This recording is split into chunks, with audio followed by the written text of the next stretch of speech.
घडामोडींचा। सप्तशृंगीगड येथील गणपती घाटात आज दुपारी झालेल्या भीषण अपघाताने परिसरात खळबळ उडाली आहे।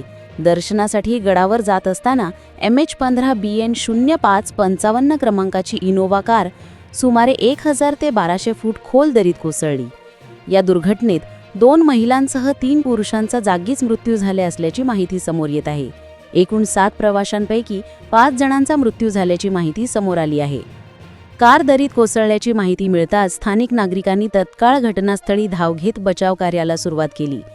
त्यानंतर पोलीस पथक आणि आपत्ती व्यवस्थापन दल देखील तातडीने घटनास्थळी दाखल झाले। सध्या मृतदेह दरीतून बाहेर काढण्याचे कार्य युद्धपातळीवर सुरू असून अद्याप मृतांची ओळख पटू शकलेली नाही। अपघाताचे नेमके कारण मात्र स्पष्ट झालेले नाही। दरम्यान या दुर्दैवी घटनेमुळे सप्तशृंगीगड परिसरात शोककळा पसरली आहे।